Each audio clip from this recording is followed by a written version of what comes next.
Tribes நேயர்களுக்கு வணக்கம். இன்றைய நிகழ்ச்சியில் நம்மோடு பேச தோழர் சதீஷ் அவர்கள் இணைந்துள்ளார். வாருங்களோடு பேசுவோம்.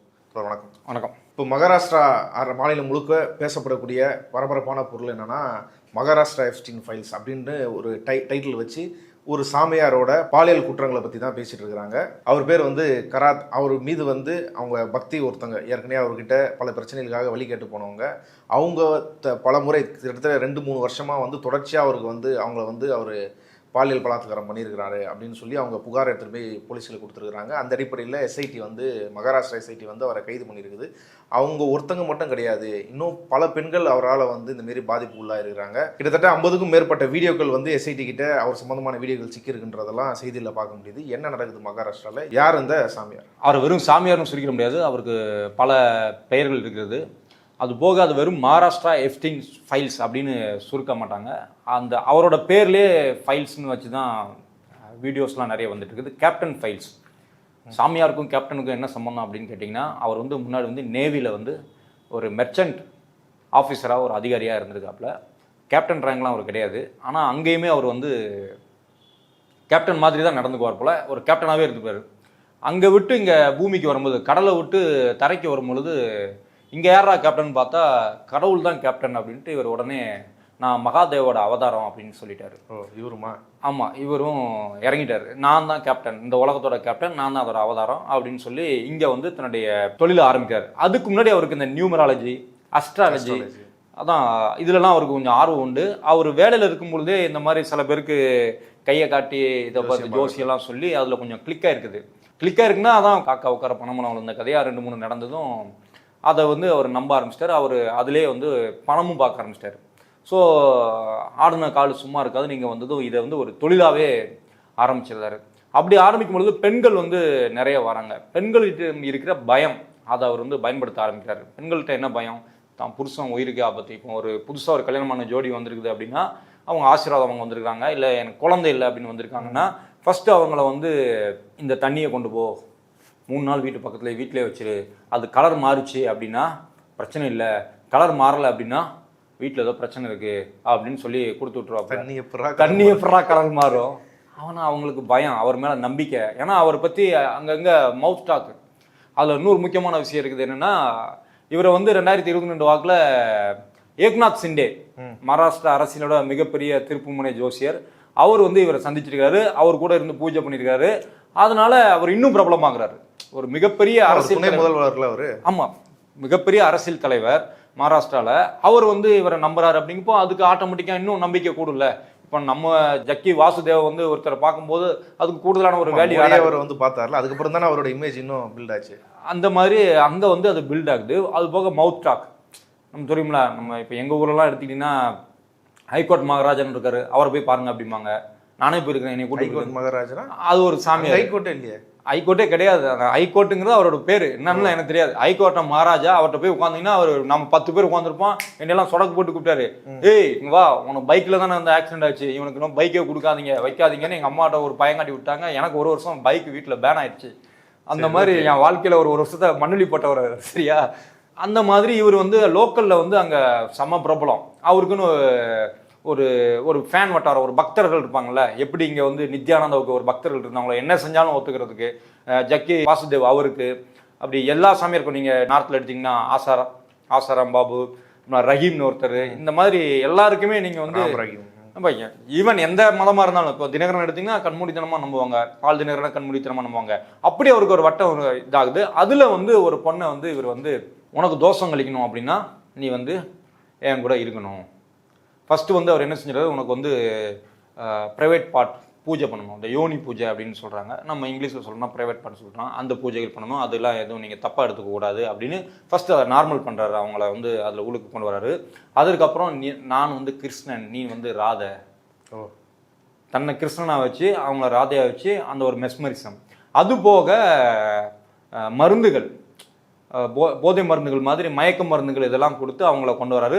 கூடவே சிசிடிவி கேமரா ஒன்று வச்சு அழகா அத்தனையும் ரெக்கார்ட் பண்ணிக்கலாம். அவரே தான் அதெல்லாம் ரெக்கார்ட் பண்ணுவாங்க. அவரும் ரெக்கார்ட் பண்ணதா இருக்குது. இதில் இன்னொரு இந்தியன் எக்ஸ்பிரஸா இல்லை டைம்ஸ் ஆஃப் இந்தியா அதில் ஒன்று படிக்கிறப்போ அவர்கிட்ட வேலை பார்த்த இந்த ஒருத்தரோட ஒய்ஃபையும் இந்த மாதிரி டார்ச்சர் பண்ணியிருக்கான். அவனும் ரெக்கார்ட் பண்ணி அவங்க கம்ப்ளைண்ட் பண்ணியிருக்காங்க அப்படின்னு நியூஸ் வருது. ஆனால் போலீஸ் கையில 58 வீடியோக்கள் சிக்கிருக்குது. 58 பென் டிரைவ்ல. ஆமா, ஒரு பென் டிரைவ் வந்து கிடைச்சிருக்குது. 58 வீடியோக்கள். அந்த 58 வீடியோக்களும் வேற வெவ்வேறு பெண்கள். அது வந்து இவர் ரெக்கார்ட் பண்ணி வச்சிருந்தது. ஆமா, இவரோட தான். ஆமா, அந்த பையன் வந்து அவர்கிட்ட வேலை பார்த்துட்டு இருந்தவன் நீரஜின்னு ஒருத்தன் வந்து ஒரு லேடியை வந்து பிளாக்மெயில் பண்றாப்ல, இந்த வீடியோ என்கிட்ட இருக்குது அப்படின்னு. இப்போ அவங்க வந்து வீட்டோட சப்போர்ட்டோட முதல் முறையா அவங்க தான் போலீஸ் ஸ்டேஷன்ல வந்து கொடுக்குறாங்க. கடந்த டிசம்பர்லயே கொடுத்துட்டாங்க. கிட்டத்தட்ட நவம்பர் 2022 டிசம்பர் 2025 வரைக்கும் அவங்க வந்து அவர்கிட்ட இந்த இதை அனுபவிச்சிருக்காங்க. மிரட்டுறது, இந்த வீடியோ வச்சு மிரட்டுறது, இல்லைன்னா நீ வந்து கடவுளுக்கு எதிராக மாறிடுவ, உனக்கு அப்படி ஆயிடும், இப்படி ஆயிடும், உன் புருஷனுக்கு உயிர் போயிடும், உன் பிள்ளைகளுக்கு இப்படி ஆயிடும், இப்படிலாம் பயங்காட்டிலாம். அவன் இந்த மாதிரி செயலில் ஈடுபட்ட பிறகும் ஆனா அவங்களுக்கு ஒரு சக்தி இருக்குது நம்புறாங்க. ஆமா, அது பயப்படுறாங்கன்ற ஒரு இது வரல. ஒரு பயப்படுறாங்க, பயத்துல ஃபர்ஸ்ட் விழுறாங்க. அப்போ பயம் கூடுதலா இருக்கும்போது அவர் என்னெல்லாம் சொல்றாரோ அதெல்லாமே வந்து வீடியோஸ்லாம் வந்து நிறைய வைரல் ஆயிட்டு இருக்குது. அவர் சொல்ல அவங்கலாம் செய்யறாங்க. அவங்களுக்குள்ளேயும் ஒரு பயமும் இருக்குது. இந்த மாதிரி பல பெண்களை வந்து இவர் சூறையாடுறாரு. இப்போ இந்த சூழ்நிலையில அந்த நீரஜ்ங்கிறவர் வந்து பிளாக்மெயில் பண்றாரு.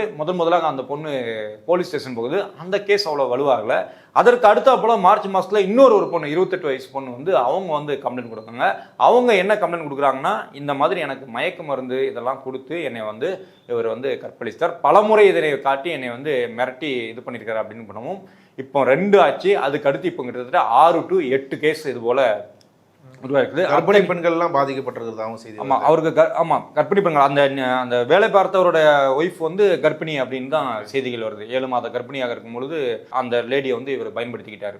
இந்த மாதிரி பயங்கரமான ஒரு செக்ஸுவல் இது பிளஸ் பிஸ்னஸ் சைடில் பொலிட்டிக்கல் போயிட்டார்ல, இவர் கிட்டத்தட்ட 200 கோடி சம்பாதிச்சிருக்காரு. உங்களால நம்ப முடியுதா? 200 கோடி, ஃபார்ம் ஹவுஸ், பல மாநிலங்கள்ல கோடிக்கணக்கில் அசட்ஸ் இருக்குது. ஆமா, இந்த மாதிரி வரிசை பிரைவேட் ஜெட் கூட இருக்குதுன்னு சொல்றாங்க. இவர் வயகரா போன்ற மருந்துகளை எல்லாம் சேர்த்து ஒரு வாட்டர் ஒன்று மாதிரி ரெடி பண்றாரு. அது ஒரு புனித நீர் அப்படிங்கிற மாதிரி ஹெலிகாப்டர்ல அனுப்புனதாலாம் யூடியூபர் சொல்றாங்க. அதுல எவ்வளவு தூரம் உண்மை இருக்குன்னு தெரியல. ஒரு செய்தி வந்து அது கூட சேர்ந்து நிறைய செய்திகள் வருது, அதை உறுதிப்படுத்த முடியல. ஆனா இது அங்க இருக்கிற மகாராஷ்டிரால இருக்கிற சேனல்கள் தொடர்ந்து நான் தேடி பார்க்குறப்போ அதையும் அவங்க சொல்றாங்க. இந்த சூழ்நிலை போலீஸ் வந்து இவங்க வந்து எத்தனை மணிக்கு கைது பண்றாங்கன்னா, மார்ச் 18ஆம் தேதி அதிகாலை 3 மணிக்கு. அதுவும் எப்படி கைது பண்றாங்க அப்படின்னா, சும்மா போனோம், கதவை திறந்தோம், அரெஸ்ட் பண்ணோம் அப்படின்னு கிடையாது.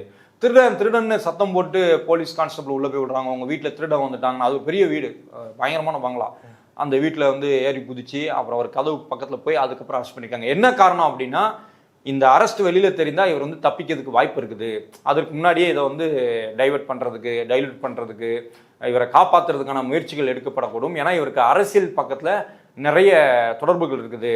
இவர்கிட்ட வந்து கையை காட்டுறவங்க இதெல்லாம் யாருன்னு பார்த்தீங்கன்னா வெறும் ஏழைகள் மட்டும் இல்லை, மெத்த படித்தவர்கள், அப்புறமா பிஸ்னஸ் மேக்னட்ஸ், அப்புறமா பொலிட்டீசியன்ஸ், போலீஸ் ஆஃபீஸர்ஸ், ஐபிஎஸ் ஆஃபீஸர்ஸ், அவங்களோட பொண்டாட்டிங்க, அவங்களோட பிள்ளைங்க, இவர்களெல்லாம் வந்து கண்மூடித்தனமாக இவரை நம்பியிருக்காங்க.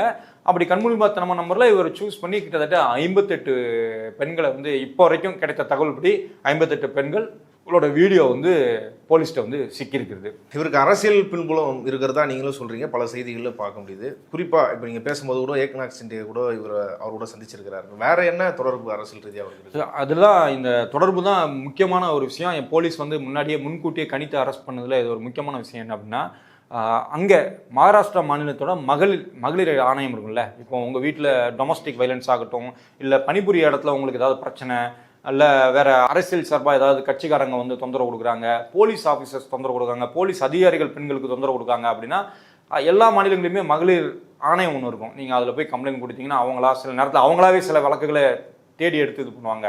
அந்த மகளிர் அணி தலைவியாக இருக்கவங்க பேர் ரூபாலின்னு ஒரு லேடி. அவங்க வந்து என்சிபி கட்சியில் இருக்காங்க. இது வந்து பிஜேபியோட கூட்டணியில் இருக்கிற ஆட்சியில் இருக்கிற கட்சி, அஜித் பவாரோட கட்சி. அந்த ரூபாலி வந்து வெறுமனே பக்தர் மட்டும் கிடையாது, அவரோட கோவிலில் இவங்களும் ஒரு ட்ரஸ்டி. அதுக்குண்டான ஆதாரங்கள்லாம் வந்து எங்கள் பத்திரிகையில் வெளியில் வந்து மகாராஷ்டிரா அரசியலே வந்து பெரிய பூகமத்தை கிளப்பி வச்சிருக்குது. அந்த லேடி என்ன பண்ணுறாங்க அப்படின்னா, இவரோட தீவிரமான பக்தையாக இருக்கிறாங்க. தீவிரமான பக்தன்னா நீங்கள் எப்படின்னா, அவரோட காலை கழுவுற வீடியோக்கள் இப்போ வைரல் ஆகிட்டு இருக்குது. அவர் வந்து அந்த கோவிலில் நின்று நான் அவருடைய பக்தே அப்படின்னு பேசுகிற வீடியோ வைரல் ஆகிட்டு, அதாவது அவர் என்ன குரு, அவருடைய என்ன குரு அப்படின்னு சொல்லி நான் அவருடைய பக்தே அப்படின்னு பேசுகிற வீடியோ வைரல் ஆகிட்டு இருக்குது. அந்த ஆள் நிற்கிறாரு அப்படின்னா, அந்த ரேபிஸ்ட் அவர் நிற்கிறாருன்னா அவருக்கு இவங்க கொடை பிடிச்சிட்டு நிற்கிறாங்க. ஒரு மகளிர் ஆணையத்தோட தலைவி ஒரு மாநிலத்தில் அவங்க வந்து ஒரு சாமியாருக்கு, யாராக இருந்துட்டு போகட்டும், ஒரு சாமியாருக்கு இப்படி கொடையை பிடித்து நிற்கிறதுலாம் வெட்கக்கேடானது. ஆனால் அவங்க அங்கே பிடிச்சிட்டு நிற்கிறாங்க. இதையெல்லாம் தாண்டி ஒரு விஷயம் நடந்திருக்கு. இந்த அரசியல் தொடர்புன்னு நீங்கள் கேட்டிங்களா, அதுக்கு வாரம் என்ன அப்படின்னா, இந்த சாமியாரை குறித்து ஒரு மகாராஷ்டிரா பத்திரிகையில் வந்து ஒரு கட்டுரை வருகிறது. எப்போ? மார்ச் 2025 இந்த ஆசாமி, இந்த சாமியார் அஸ்ட்ராலஜர், இவர் வந்து கொஞ்சம் கோளாறானவர் அப்படிங்கிற விஷயத்த அவங்க வந்து ஒரு ஆர்டிக்கலாக போட்டுக்கிறாங்க. அந்த பத்திரிகையாளருக்கு அந்த பத்திரிகைக்கு ஃபோன் செய்து உங்கள் மீது நடவடிக்கை எடுக்கப்படும், தேவையில்லாத இந்த கட்டுரை வைக்காதீங்கன்னு அவங்களுக்கு மிரட்டி அதை வாபஸ் எடுக்க வச்சுருக்காங்க. யார் அப்படின்னா இந்த ரூபாலி அப்படிங்கிற மகளிர் ஆணையத்தோட தலைவி. இது ஒரு ஆண் செய்கிறதுலாம் விட்டுருங்க, ஒரு பெண்ணாக இருந்துட்டு பெண்களுக்கு நடக்கக்கூடிய அநீதிக்கு பாதுகாவலாக அதை கேள்வி கேட்கக்கூடிய இடத்துல இருந்துட்டு இவங்களே வந்து அவங்கள்ட்ட பேசியிருக்காங்க. ப்ளஸ் அந்த ஃபோன் காலர் கூட அந்த பத்திரிகையாளர் இருக்கிற சம்மந்தப்பட்ட பத்திரிகையாளர் கூட 4 நிமிடம் எத்தனையோ செகண்ட் பேசின ஒரு ஸ்க்ரீன்ஷாட்டு கூட அங்கே சமூக வலைதளங்கள் வந்து பரவிட்டு இருக்குது. அந்த பத்திரிகையாளர் வந்து மிரட்டப்பட்டிருக்காரு, உன் மேலே கேஸ் வரும், உன்னை உள்ள தூக்கி போடுவோம் அப்படின்னு தன்னுடைய அரசியல் பலத்தை வைத்து. ஏன்னா ஒரு மாநில மகளிர் ஆணையத்தில் இருக்கிறாங்க, முக்கியமான பொறுப்பில் இருக்கிறாங்க, முக்கியமான ஆளும் கட்சியில் இருக்கிறாங்க. அவங்க சொல்லும்போது இந்த பத்திரிகையாளர் வந்து பயப்படுறாரு. இது வந்து 1 வருஷத்துக்கு முன்னாடியே நடந்துருச்சு. அந்த பத்திரிகையை அதோடு அவங்க விடலை, மன்னிப்பு கேட்க வைக்கிறாங்க. அவங்க பத்திரிகையை வந்து அவங்களுடைய அஃபிஷியலாக அவங்க வந்து ஆமாம் இது வந்து நாங்கள் மன்னிப்பு கோருகிறோம் அப்படின்னு போட்டுருக்காங்க. 1 வருஷத்துக்கு முன்னாடியே இந்த விஷயங்கள் அம்பலமாகி இந்த மகளிர் ஆணையம் வந்து அவங்களா சூமோட்டோவா அதை வழக்கை எடுத்து என்ன பிரச்சனை ஏது பிரச்சனைன்னு அவனை தூக்கி உள்ளே வச்சுருந்தா 58ல் ஒரு குறைந்தது ஒரு 18-20 பேராவது காப்பாற்றப்பட்டிருப்பார்கள். ஆனால் அதை பண்ணலை. இதுக்கு முழு முக்கிய காரணம் அவர் ஒரு காரணம் அப்படின்னா, அதை விட முக்கியமான ஒரு குற்றவாளி யாருன்னா இந்த ரூபாலி அப்படிங்கிற பெண். எஃப்டின் ஃபைல்னு இவங்க எதுக்காக சொல்கிறாங்கன்னா, நீங்கள் எஃப்டின் ஃபைல் பார்த்தீங்கன்னா அதுலேயும் வந்து அவர் கூடவே இருந்து ஒரு பெண் தான் வந்து அத்தனை வேலைகளையும் செஞ்சுருப்பாங்க. அதே மாதிரி இங்கே பக்தி அப்படிங்கிற பேர்லையோ இல்லை வேற எந்த அரசியல் ஆதாயத்திற்காகவோ இதை வந்து இந்த ரூபாலி அப்படிங்கிறவங்க செஞ்சுருக்காங்க. கடைசியில் அவங்களுடைய கட்சியோட முக்கியமான தலைவர் சுனேத்ரா அவரோட சேர்ந்து இவர் போய் பட்னாவிஸை பார்த்துருக்காங்க. பட்னாவிஸோட அறிவுறுத்தலின் பேரில் இல்லை பட்னாவிஸின் கட்டளையின் பேரில் இவங்க வந்து இப்போ வந்து அந்த பதவி வந்து ராஜினாமா பண்ணியிருக்காங்க. அது வெறும் அவங்க சொன்ன அட்வைஸ்லாம் கிடையாது. அங்கே இருக்கிற மகாராஷ்டிரா அரசியல் சூழல் வந்து பயங்கரமான சூடுகள் இருக்குது. காங்கிரஸ் கட்சியினர் கடந்த சனிக்கிழமை மகளிர் அணி அவங்க வந்து போராட்டம் நடத்திருக்காங்க. அதுபோல் பல போராட்டங்கள் சோசியல் மீடியாவில் தாறுமாறாக கிழிச்சு தொங்க போடுறாங்க. அதை ஃபேஸ் பண்ண முடியல. கடைசியில் வந்து இவங்களை வந்து நீங்கள் வந்து ராஜினாமா பண்ணுங்க அப்படின்னு இருக்காங்க. அதுவும் இந்த காரணத்துக்காக அவங்க வந்து ராஜினாமா பண்ணல, சொந்த பிரச்சனை காரணமாக நான் ராஜினாமா பண்ணுறேன்னு தான் சொல்லியிருக்காங்க. இப்போ வரைக்கும் அவங்கள வந்து இந்த கட்சியை விட்டு கொடுக்கல, இல்லை பிஜேபியை விட்டு கொடுக்கல, இல்லை தானும் அந்த பெண்ணும் வந்து தான் செஞ்சது தப்புன்னு எங்கேயுமே ஏற்றுக்கல. இப்போதைக்கு இவர் மட்டும்தான் அரெஸ்ட் ஆகிருக்காரு. பல ஆசாமிகள் வந்து உலகத்துக்கு காமிச்சிட்டாங்க ஏற்கனவே. இப்படி ஒரு பவர்ஃபுல்லாக இருக்கிற ஒரு சாமியார் இப்படிலாம் தான் பண்ணுவார் அப்படின்றது நித்யானந்தாவாக இருக்கட்டும், ஜக்கி வாஸ்தவாக இருக்கட்டும், ராம் ரஹீமாக இருக்கட்டும், இப்படி எல்லாருமே ஏற்கனவே பார்த்தது. ஆனால் மக்கள் இன்னும் வந்து அந்த ட்ராப்பில் போய் விழுறது, அவங்களுக்கு வேறு ஒரு பிரச்சனையிலேருந்து சொல்யூஷன் தேடுறதுக்கு போய் இன்னொரு பிரச்சனையில் சிக்கிறதுன்றது தீர மாட்டுது. நார்மலாக ஒரு போலீஸ் சாமியார் வந்து இப்படி நடந்துக்கிறதுக்கும் ஒரு பொலிட்டிக்கல் பேக்ரவுண்டோடு இருக்கிறவங்க அது நடந்துக்கிறதுக்குமான ஸ்கேல் இருக்குல்ல, அந்த வித்தியாசம் அது ரொம்ப பெரிய அளவில் இருக்குது. ரொம்ப தர்மஸ்தலாலாம் ரொம்ப கொடூரமான விஷயம். மொத்தமாக ஜக்கிக்கு என்ன நடக்குதுன்றதை யாரும் போய் உள்ளே போய் ஆய்வே பண்ண முடியாது, அந்த அளவுக்கு அங்கே கொடூரமான விஷயங்களாக இருக்குது. இது எப்படி புரிஞ்சுக்கிறது? இதெல்லாம் ஆன்மீகம் அரசியலும் சேர்ந்தால் என்ன நடக்கும் அப்படிங்கிறதுக்கு இதெல்லாம் வந்து சின்ன உதாரணங்கள், பெரிய உதாரணங்கள். இது வந்து ரொம்ப சின்ன உதாரணம். ஆன்மீகத்தில் அரசியல் சேர்ந்தாலும் அரசியல் நாசமாக போகுது, அரசியல் வந்து ஆன்மீகத்தில் சேர்ந்தாலும் இந்த மாதிரி நம்ம வீட்டு கதவு வரைக்கும் வந்து நிற்கும் அப்படிங்கிறதுக்கு இது ஒரு உதாரணம். நீங்கள் தர்மஸ்தலம் எடுத்துக்கோங்க, அங்கே வந்து அனைத்து அரசியல் கட்சிகளாலுமே அவங்க வந்து பாதுகாக்கப்படுகிறார்கள். காரணம் அங்கே இருக்கிற ஓட் பேங்க். அந்த தர்மஸ்தலா மீது மக்கள் வைத்திருக்கிற ஒரு பக்தி நம்பிக்கை இருக்குல்ல, அந்த நம்பிக்கை வந்து அப்படியே வந்து அதை வைத்து இங்கே அறுவடை பண்ணுறாங்க. இந்த விஷயத்துலையுமே இந்த அசோக் இவர் சொல்கிற இவரை பொந்து சாமியார்னு வர சொல்கிறாங்க பேர், அதுக்கு என்ன அர்த்தம்னு தெரில. இந்த சாமியாருக்கான ஓட் பேங்கும் அப்படி இருக்குது. அதே போல் வந்து நீங்கள் ஜக்கி வாசுதேவ் இருக்கார்ல, அவர் இன்னும் சொல்ல போனால் ஆன்மீகத்திலேருந்து அரசியலில் வந்து அவர் பயங்கரமாக இன்டர்ஃபியர் பண்ணுறாரு. இந்த ஒரு மண்ணை காப்போம், நமது கோயிலை காப்போம் அப்படின்னு பாஜகவோட வாய்ஸாக, ஆர்எஸ்எஸோட வாய்ஸாக அவர் வந்து ஓப்பனாகவே செயல்படுகிறார். அவர் கேம்ப் உள்ளுக்கு போலீஸ் போய் ஒரு விசாரணை பண்ணுறது கூட அவ்வளோ பிரச்சனையாக இருக்குது. உள்ளேயே வந்து சுடுகாடு இருக்குது. அது எதற்கு, என்ன அனுமதி, எந்த தகவலும் இல்லை. இன்னும் சொல்லப்போனால் காட்டை அழித்து தான் அவர் வந்து அந்த இடத்த ஆக்கிரமிச்சிருக்காரு அப்படிங்கிறது தெரிந்தும் அவர் மேலே நடவடிக்கை எடுக்க முடியாமல் இருக்கிறதுக்கு காரணம் என்ன அப்படின்னா, அது வந்து ஆன்மீகமும் அரசியலும் அங்கே ஒன்றாக பிணைந்து இருப்பதால் தான். சாதாரணமாக ஒரு பிளாட்ஃபார்மில் ஒருத்தன் வந்து ஒரு சின்ன கடையோ இல்லை தான் ஒதுங்குறதுக்கு ஒரு ஓரமாக படுத்து கிடந்தாலோ எட்டி உதைக்கும் அதிகார வர்க்கம் இந்த இடங்களை மட்டும் அவ்வளோ சீக்கிரம் தொட்டு விடுவதில்லை. காரணம் அரசியலும் ஆன்மீகமும் சேர்ந்து பிணைந்திருப்பது தான். இன்னும் உதாரணத்துக்கு நான் சொல்ல போனா ஆசாராம் பாபா ஒரு மைனர் பொண்ணை கற்பழித்த வழக்குது. ஒரு மைனர் பொண்ணுன்னா என்ன 16 வயசு பொண்ணு, சின்ன பொண்ணை வந்து சிறுமியை வந்து அவர் வந்து கற்பழித்த வழக்கில் கைதாரார். அவர் வந்து நார்த்தில் மிகப்பெரிய சாமியார். அவர் வந்து கோர்ட்டுக்கு வரும்பொழுது கூட மக்கள் வந்து பூஜை பண்றாங்க. அவர் கன்விக்டட்னு அந்த சொல்ற டேட் அன்னைக்கு அவருக்கு ஹெலிகாப்டர் அரேஞ்ச் பண்றாங்க. அந்த அளவுக்கு அவர் வந்து ஒரு தண்டனைக்குரிய கைதியாகவே நடந்துக்கல.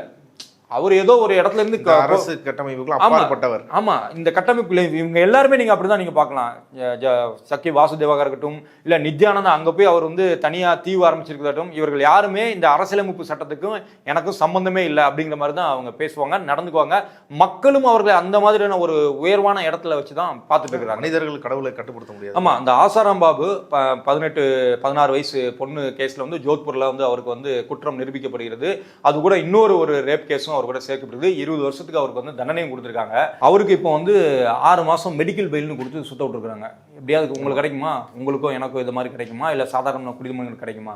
6 மாசம் மெடிக்கல் பெயில்னு அவர் எங்க சுத்திட்டு இருக்காருன்னா அயோத்தியா, காசி, கோவிலா போய் அவர் வந்து புனித ஸ்தலங்கள்லாம் போய் அவர் புனித பூஜை பண்ணிட்டு இருக்காரு. இதுக்கு முந்தி அவர் செஞ்ச பூஜை பத்தாதுன்னு இப்போ இன்னும் அவர் வந்து பூஜை பண்ணிட்டு இருக்காரு. அதற்கு வந்து இந்த கட்சிகளும் அரசாங்கங்களும் அதிகாரிகளும் அதற்கு வந்து இன்னும் உடந்தையாக இருக்கின்றனர்.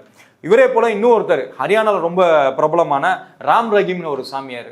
அந்த சாமியாரும் சும்மா சாதாரணம் கிடையாது. அவருக்கும் வந்து ஜெயிலுக்கு போட்டா அவர் பாட்டுக்கு அசால்ட்டா 5 மாசத்துக்கு அப்புறம் இப்போ 40 நாள் பெயிலில் சுத்திட்டு இருக்காரு. அப்போ ஆன்மீகத்தோடு இந்த அதிகாரம் இதெல்லாம் சேரும் பொழுது நீ எவ்வளவு நாள் பெரிய தப்பு பண்ண ஒன்றும் பிரச்சனை இல்லை, காப்பாத்துறதுக்கு நமக்கு ஆள் இருக்குது அப்படிங்கிற ஒரு உண்மை இங்கே நம்ம கண்ணு முன்னாடியே தெரியுது.